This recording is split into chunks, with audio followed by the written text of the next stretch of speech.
¿Qué tal? ¿Cómo les va? Este es el último programa del año en Dame el Poder, un programa que ya va a ser 15 años que estamos en el aire.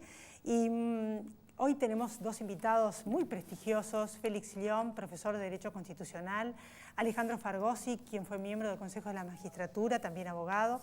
Y los temas que vamos a tratar tienen que ver con la actualidad, por estos días en que se lleva a cabo la reunión de la Organización Mundial de Comercio, donde hay tantas manifestaciones en las calles, movimientos sociales que expresan sus críticas.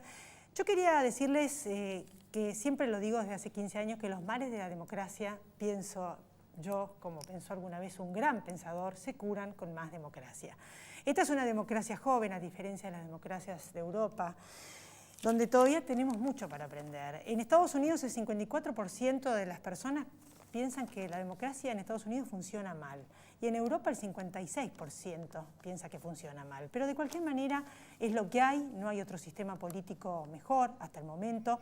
Y en realidad acá en la Argentina directamente no funciona el sistema político. Funcionó, sí, la parte del voto, del gobierno del pueblo, por suerte, y hay alternancia en el poder, porque podríamos haber terminado de otra manera.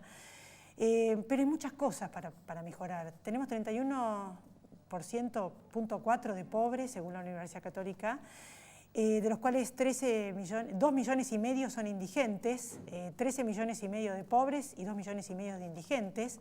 ¿Cómo llegamos a esto? No tengo manera a veces de explicarle a mis hijos y a los jóvenes de cómo llegamos a esta situación, porque cuando yo era chica el país era distinto. En la clase media era lo que prevalecía, no había tanta gente humilde.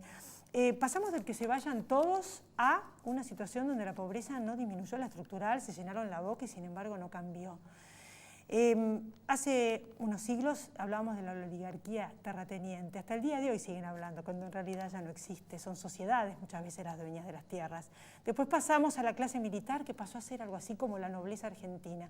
Yo me acuerdo que ser hijo de un general o de un coronel durante décadas era sinónimo prácticamente de nobleza, inspiraban terror en un gobierno totalitario y tenían muchísimos privilegios. Y ahora los nobles son los políticos. La clase élite, donde todo el mundo quiere dedicarse a la política, un legislador tiene 80 cargos de asesores, donde en realidad en este contexto de pobreza es poco ético.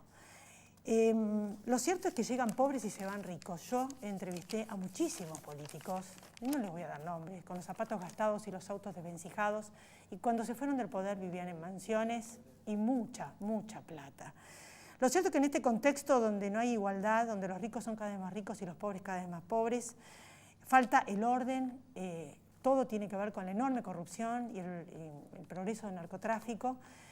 Y si no cambiamos, estamos, creo yo, en franca decadencia, el sistema no funciona, creo que no tenemos futuro. Por nuestros hijos y por las generaciones que vienen tenemos que ver qué hacemos. Yo no sé si lo que está haciendo este gobierno va a ser la clase política que va a cambiar institucionalmente y mejorar esta situación. La verdad que cuando terminen, veremos. Pero sí me parece una buena idea, por ejemplo, de un país más federal, en el norte desarrollar la energía solar, en el sur la energía eólica, en la Patagonia. Tienen algunas ideas buenas, hay otras cosas en las que no estoy de acuerdo y a lo largo de este año lo hemos manifestado. El espíritu crítico es fundamental en el periodismo porque si no hay espíritu crítico es propaganda política, que es muy distinto. Lo cierto es que tenemos que cuidar los recursos naturales, además de muchas otras cosas. Somos el segundo o tercer reservorio del agua del mundo. Esto lo hemos visto a lo largo de todo el año en el programa. Está el acuífero Paraná, justamente acá. Con el tema del cambio climático va a haber grandes migraciones, va a haber olas de refugiados. Y en un mundo donde se está viviendo todo esto, es fundamental cuidar el país, funcionar como sistema y proteger nuestra soberanía. Por eso es que invité a estos dos prestigiosos y honestos invitados, para que nos expliquen qué tendríamos que hacer, porque el orden es fundamental, ya que es lo que define a un Estado de Derecho, y para ello tiene que haber justicia, no tiene que haber corrupción, y no podemos dar por hecho lo que estamos viviendo, de que muchas veces los corruptos ocupen cargos o con presuntas denuncias, presuntos hechos de corrupción en el Congreso, en legislatura. No podemos estar viviendo esto. Y es mucho lo que hay que cambiar. Por eso invité a estos dos prestigiosos juristas para que nos expliquen. Y bien vale la pena recordar muchas cosas básicas después de la pausa.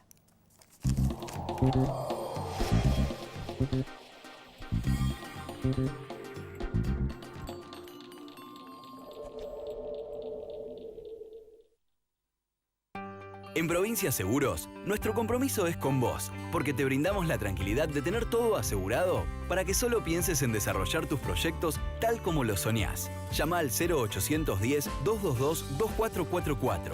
Consulta con tu asesor de seguros o en nuestras sucursales. Provincia Seguros, una empresa del Grupo Provincia. Arriba Cabrales, significa buen café. Sí a 3 hospitales con más de 50 especialidades. Sí a 9 centros de atención primaria y promoción de la salud. Y sí al Centro de Estimulación Temprana. ¿Te animas a seguir diciendo que sí a la salud? Yo digo que sí. Grupo Petersen, desde 1920, construyendo el país.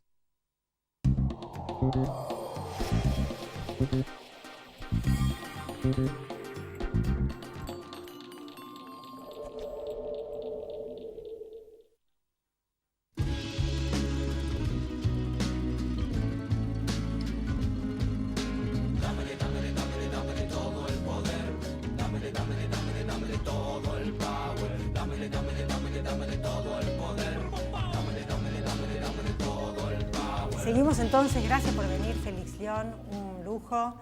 Y como siempre, bueno, un referente nuestro en estos temas y me gustaba terminar el año con esta idea, ¿no? De sentarnos a pensar. Justamente el orden jurídico es una de las patas, es la pata fundamental para que un sistema político funcione y con esta corrupción generalizada que vemos que es tan difícil de erradicar y que no cumplimos la ley y que damos por hecho muchas cosas que forman parte de la cotidianeidad. La clase política que ya pasó a ser como una élite, como la nueva nobleza, ¿no? Cada vez más políticos, cada vez más gente en todos los distritos, mantenidos por la pobreza y por la gente. Toda comunidad organizada se asienta en el orden. No hay orden sin dirección. El poder satisface la necesidad de dirección de toda comunidad organizada. ¿Eso qué quiere decir? Que ese orden, ¿dónde está establecido? En la Constitución. La Constitución es el proyecto sugestivo de vida en común que adopta un pueblo. Ahí está establecido cuáles son las garantías, cuáles son los derechos, cuáles son los deberes, cómo deben funcionar los poderes públicos. Esa Constitución es la de 1853, que tiene un equilibrio magnífico, que se le incorporaron después por la reforma de 1957, 1994. Anteriormente estaba la 1949, que había incorporado derechos sociales, y eso hay que reconocerlo. Y la de 1957 incorpora el famoso artículo 14 bis. Ahora, ¿la Constitución habla algo acerca de la corrupción? No, nada. No, sí, por supuesto. ¿Sí? En el artículo 36, el nuevo artículo 36 se establece, sí. Pero yo quería un poquito terminar de exponer eso. Que ese proyecto sugestivo de común, como decíamos, son entonces los derechos, los deberes, las obligaciones que tienen los gobernantes, la transparencia que debe reinar en la gestión del gobierno. Todo eso está en la Constitución. La Constitución no ampara el delito para nada, de ninguna manera. Ahora, muy bien, nosotros nos encontramos con el caso, como decíamos, en la reforma de 1853, se establecieron los llamados derechos individuales, que son los derechos liberales, que integran nuestra Constitución y que nacen con la Revolución Francesa de 1789 y la norteamericana de 1787, aunque eso se incorpora después, 2 años después, en 1789, igual que en la francesa. ¿Qué dicen esos derechos? Son las facultades para hacer. ¿Qué pueden hacer los ciudadanos? ¿Cómo pueden manifestar su voluntad de crear empresas, por ejemplo, de generar trabajo? Todo eso está allí puesto. De comerciar libremente, de transitar por el territorio, de navegar y comerciar también libremente, etc. Eso está previsto allí. El artículo 14 bis, el año 1957, incorpora los llamados derechos sociales, que son necesidades a satisfacer. No se puede que la gente no tenga esos derechos que establecen allí porque caen entonces en un estado de inferioridad. Por ejemplo, hace poco los chicos que van a los colegios de barrios más pobres, su capacidad es mucho, no su capacidad, no, el aprendizaje que reciben es mucho más bajo que el que se recibe en otros lugares donde están las clases más pudientes, etc. Esto significa que esos chicos ya van a entrar en la vida en una inferioridad de condiciones. Y esto es lo que tiene que evitar un gobierno, porque la Constitución, no, al contrario, está en contra de ese tipo de situaciones. Los derechos sociales son claramente, ya hacemos el salario justo, el reconocimiento de acceder a la vivienda digna, por ejemplo, y los derechos también previsionales, que han sido puestos realmente en una situación muy incómoda por el reciente proyecto que se acaba de aprobar por el Senado y que posiblemente va a aprobar ya el diputado también, donde se violan los principios del sistema previsional. ¿Cuáles son esos principios? El factor contributivo. ¿Quiénes tienen que contribuir? Los trabajadores, los empresarios y el gobierno. El otro factor es la movilidad del haber jubilatorio. Ahora, lo explicaron muy bien en la Convención Constituyente. ¿Qué significa eso? Que la persona pueda mantener, no sé, su ritmo de vida que tenía en actividad y luego cuando es jubilado. Eso significa entonces la movilidad. Y la otro principio también fundamental es la autonomía. Que no ocurre y va a seguir sin ocurrir. La autonomía económica y financiera. ¿Por qué se puso ese párrafo? Lo explicó muy bien un constituyente Martella, que habló muy bien sobre el tema, diciendo que eso significa que los fondos de los jubilados no pueden ser aplicados a otro destino que la jubilación. Y esto acá ocurre que eso no se respeta. No, nada de esto. No se respeta. Sí. Entonces, la asignación universal por hijo sale de los fondos del ANSES, por ejemplo. De esa manera se saquea a la caja de jubilaciones.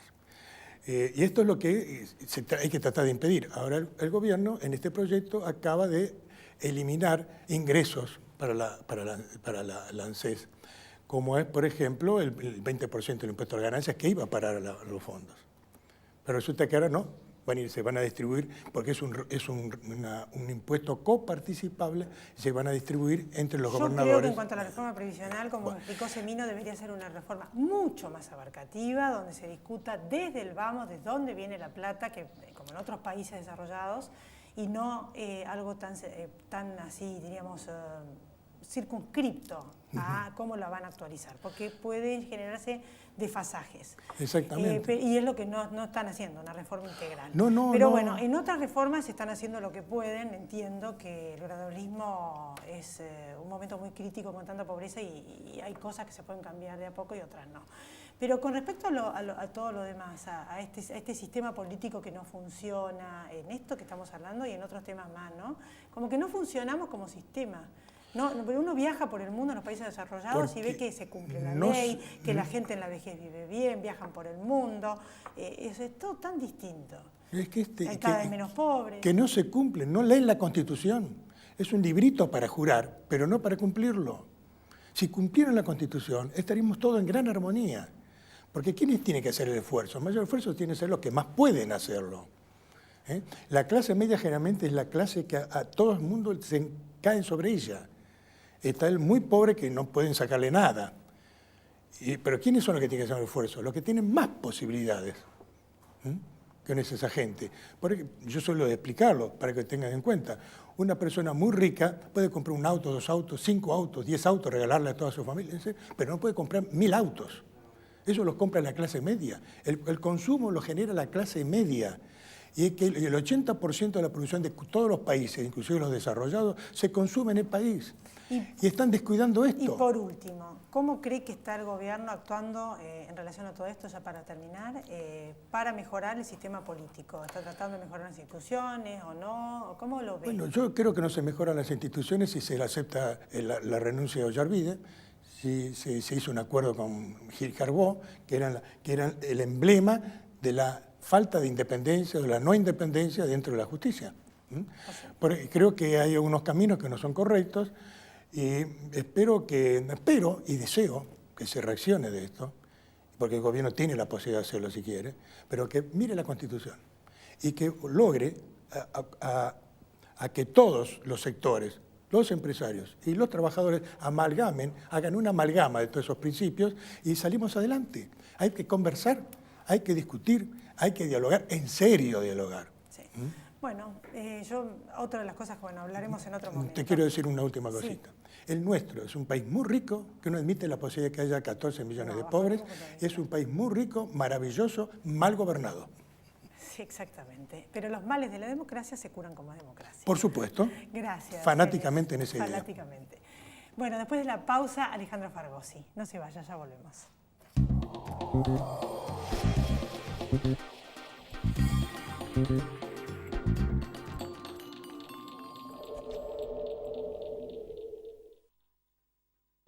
En Provincia Seguros, nuestro compromiso es con vos, porque te brindamos la tranquilidad de tener todo asegurado para que solo pienses en desarrollar tus proyectos tal como lo soñás. Llama al 0810-222-2444. Consulta con tu asesor de seguros o en nuestras sucursales. Provincia Seguros, una empresa del Grupo Provincia. Arriba Cabrales, significa buen café. Sí a 3 hospitales con más de 50 especialidades. Sí a 9 centros de atención primaria y promoción de la salud. Y sí al Centro de Estimulación Temprana. ¿Te animas a seguir diciendo que sí a la salud? Yo digo que sí. Grupo Petersen, desde 1920, construyendo el país.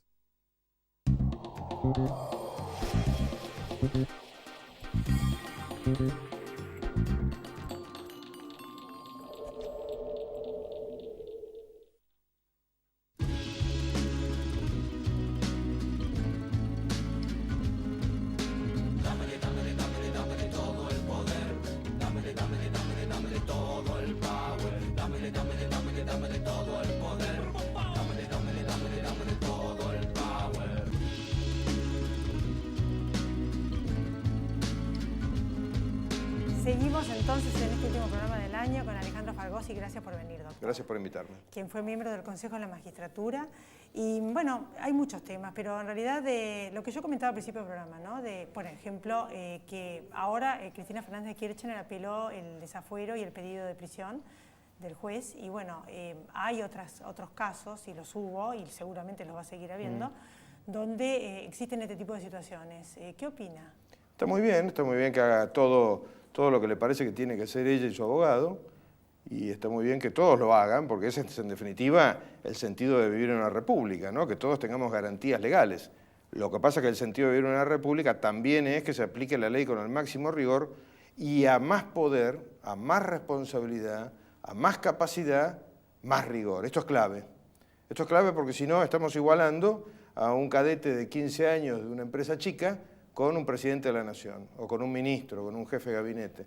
Entonces es importante entender que el mundo moderno es exactamente lo contrario de la Argentina. En el mundo moderno, y si uno recorre con Google el mundo lo ve perfectamente, hay expresidentes, ex primeros ministros, ministros, gobernadores, diputados, legisladores, gente de todos los niveles de poder, Italia, Alemania, Francia, España, Inglaterra, Estados Unidos, que han estado presos o que están presos hoy.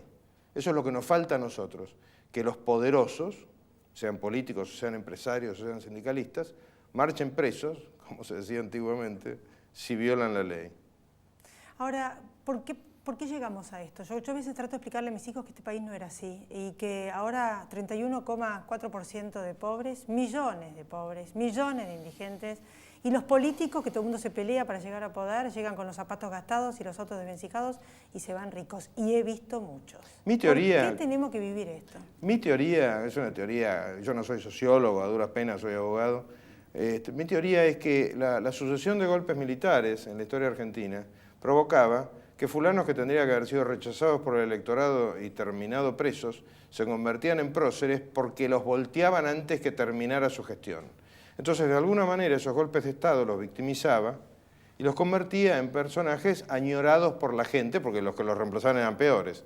Entonces produció una especie de sucesivo gobierno de peores tras peores, tras peores, tras peores, que convirtió a la Argentina, que era un país al que los europeos se amontonaban para venir, literalmente, cosa que los jóvenes no lo creen, un país al que los europeos se amontonaban para venir hasta el año 40, 45, en un país en el que nuestros hijos se amontonan para irse, que es la mejor prueba de cómo fracasamos. Hicimos un desastre, rompimos todo, y la verdad es que soy de una de las generaciones que rompió todo. Con lo cual, ahora nosotros tenemos que hacer un último esfuerzo y es tratar de poner algo de orden, diciendo las cosas con coraje, porque hay una especie de miedo permanente. Yo estoy obnubilado, por ejemplo, con el miedo que genera Cristina Kirchner. Es impresionante. La gente no se atreve, la gente está en lo suyo, pero digamos, los que podría ser el círculo rojo del que habla el presidente Macri, no se atreven a veces ni a enfrentar la realidad de que puede ir presa, ni de que pueda haber robado. No sé si lo hizo, si no lo hizo, que se la juzgue con todas las garantías, pero es una persona común y corriente, no es la reina de Java. Yo creo que realmente este sistema político está en franca decadencia y espero que si existiera Dios, y para los que creen en Dios, que le ilumine al presidente para que efectivamente pueda mejorar este sistema, porque así como vamos, no tenemos futuro, cada vez más pobres. Pero, ¿qué opina usted? ¿Cómo ve las medidas que está tomando, las reformas que quiere hacer en orden a ver si puede lograr un país más federal y mejorar? ¿Esto es factible? ¿Es optimista? Si algo aprendí en esos 4 años que estuve en el Consejo de la Magistratura es que todo es mucho más difícil de lo que parece. La estructura estatal, la estructura de la mente humana en general, pero la estructura estatal en particular es una especie de máquina de impedir y lleva mucho tiempo hasta saber dónde están los botones. Yo no le calculo menos de un año, saber dónde están los botones, es decir, quién debe hacer tal cosa. Ha pasado 2 años este gobierno, cuando uno escucha al presidente se da cuenta que en algunos aspectos no coincide con lo que hacen los que están abajo de él. ¿Por qué? Porque tampoco es fácil para los que están abajo de él. Yo creo que las ideas son claras, creo que varias de las medidas, o muchas, la mayoría de las medidas que se están tomando son acertadas, van en el sentido correcto. Lo que pasa es que, claro, tenemos un problema, un 30% de pobres. Entonces nosotros podemos solucionar una cantidad de cuestiones, pero comparto completamente lo que dicen, por ejemplo, personas como Félix Loñ. Yo me considero un liberal, pero un liberal no puede nunca, jamás, bajo ninguna circunstancia, dejar de tener un componente social por lo menos equivalente a su liberalismo. ¿Por qué? Porque estamos hablando de seres humanos que sufren, que pasan hambre, que son asaltados, que son basureados. Hay una cantidad de situaciones que por ahí a los que hemos tenido la suerte o el mérito de nacer en un determinado lugar o de colocarnos en un determinado lugar, nos lo olvidamos. Esas son limitaciones a las medidas que tiene que tomar el presidente, que a veces uno diría, bueno, ¿por qué no corta por lo sano, como Alejandro Magno, que cortó el nudo gordiano? Bueno, es que a veces no se puede cortar el nudo gordiano. Claro, yo estoy de acuerdo con el gradualismo, lo entiendo, que no hay margen político y mucho menos con la pobreza que hay. Sin embargo, me da la impresión de que sigue siendo como una casta la clase política, ¿no? Como que digamos, hasta no es ético que haya tantos políticos y asesores de legisladores y demás con esta gente, tanta gente pobre. Y esto permanece así, es como la nueva nobleza. Pero sin ninguna duda. Yo esta semana tuve un pequeño enganche, tuiteo mucho, soy un fanático de Twitter, me encanta Twitter, en Twitter se aprende permanentemente, en Twitter se da lo peor y lo mejor del ser humano, lo peor y lo mejor, a los peores tiene una ventaja Twitter, se bloquea. Y ahí me vengo a enterar lo de los pines del Congreso. ¿Qué son los pines del Congreso? Los pines, esa cosa que va en el saco. Un pin de la Legión de Honor, que es una de las condecoraciones más altas que existen en el mundo, no solamente está hecho en género, sino que cuesta 300 pesos. El pin de diputado o senador, que lo pagamos todos, está hecho en oro macizo y cuesta 4.593 pesos según la licitación que se hizo el otro día. Es impúdico que una persona tenga primero un pin de oro, porque los pines de oro no son republicanos, nada de oro es republicano, pero lo que es más impúdico, si quiere tener un pin de oro, para eso daría el gusto de cada cual, supongo que Trump debe tener muchas cosas de oro, pero que no se lo pague con otra cosa que no salga de su bolsillo. El contribuyente argentino no tiene por qué pagar ni pines de oro, ni lapicera con el monograma, ni absolutamente nada que no sea republicano. Eso sería como la expresión, diríamos. Exactamente, pero eso es un la manifestación. Pero es un simbolismo. Demostrar lo que estamos hablando. Pero es un simbolismo muy importante. El sector privado y la gente se ajusta. Exactamente. Pero ellos no. Yo no tengo pin de oro. Es como ¿Usted que tiene están pin de en oro? otro nivel. No, pero es una cosa ¿Quién tiene pin de oro? Yo quiero que me digan quiénes usan pines de oro. No, hay cosas que no entran en la cabeza. Por eso proponía por ahí una buena idea, porque son tradiciones. ¿Están usándolo eso? Sí, ese cuadradito que usan en la solapa, y que lo tienen diputados, exdiputados, y por eso era una buena idea que todos, porque debe haber cientos y cientos de diputados y miles que lo tienen, que lo donen, que hagan una caja y que lo donen para el Hospital de Niños, donación del año 2017 para el Hospital de Niños. ¿Por qué? Porque si van a gastar o se van a gastar en pines de oro para 200 diputados, la licitación es casi por 1 millón de pesos. 1 millón de pesos, ¿entendemos? Ya para... Eso, por supuesto, perdón que interrumpa, eso ya sé que no corrige los grandes déficits económicos nacionales, pero es un símbolo. Es un símbolo. Es un símbolo. Para redondear de todo lo que estuvimos hablando, ¿no? Y dejarle un mensaje a la gente, porque este programa se llama Dame el Poder, porque somos nosotros los que tenemos el poder, como ciudadanos, y es importante que lo recordemos cada día de nuestra vida, acá en la Argentina. ¿Qué les diría a la gente, ¿no? Porque todos estos temas de que ahora hay una esperanza con este nuevo gobierno que se abre, a ver si mejoramos todo, este sistema que vemos que no funciona, porque si no, no habría toda esta gente tan humilde y este desastre de pobreza. ¿Qué le diría? ¿Qué tenemos que ver para votar? Infiltrado todo el tema de la corrupción, que sigue y sigue, vienen y siguen robando. Lo que tenemos que hacer, básicamente, yo creo que lo que tenemos que hacer es una mezcla, ¿no? Por un lado, trabajar cada vez más. La Argentina es un país que ofrece mucho trabajo y por algo hay 4 millones de inmigrantes que no andan buscando planes. Trabajar, trabajar y trabajar. De esto solo sale trabajando. Pero en paralelo, lo que no tenemos que admitir es que nuestra plata, el Estado no tiene plata, el Estado tiene plata cero. Esto es importante que la gente lo capte porque si no pareciera que, bueno, la plata la pone el Estado. No, el Estado cuando pone plata la pone de 2 fuentes, o nos la sacó a nosotros en impuestos o la imprimió y nos la saca en inflación. Por eso siempre ando pidiendo, por ejemplo, que las boletas de todo discriminen el impuesto. Si la gente se da cuenta que cuando compra esta copa, la copa vale 20 pesos, de los cuales 5 son impuestos. Bueno, entonces reclamar lo que le parezca que está mal y tener básicamente el coraje de decir las cosas de frente. El miedo no lleva a ningún lado. Y que paguen los corruptos y que dejen de Fundamental, robar. no, y que esto es nosotros imprescindible. estemos atrás cada vez que elegimos de no volver a elegir a la gente El ministro, que no tuvo ética en el cargo totalmente. público. El ministro de Porque Justicia, no es justo Garabano, esto. viene diciendo desde que asumió 2 cosas básicamente que vale la pena repetir. Primero, que todas estas investigaciones tienen que pasar a juicio oral, que no se queden en investigaciones que terminan prescribiendo. Que sea un show mediático. Ojo. Porque exacto. puede terminar en un show mediático 2 años y salen.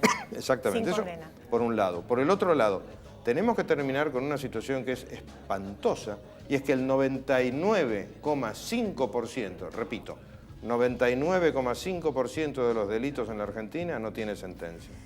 Doctor Fargosi, como siempre un lujo, y en abril, cuando retomamos en Dame el Poder, lo volvemos a invitar. Me encantaría.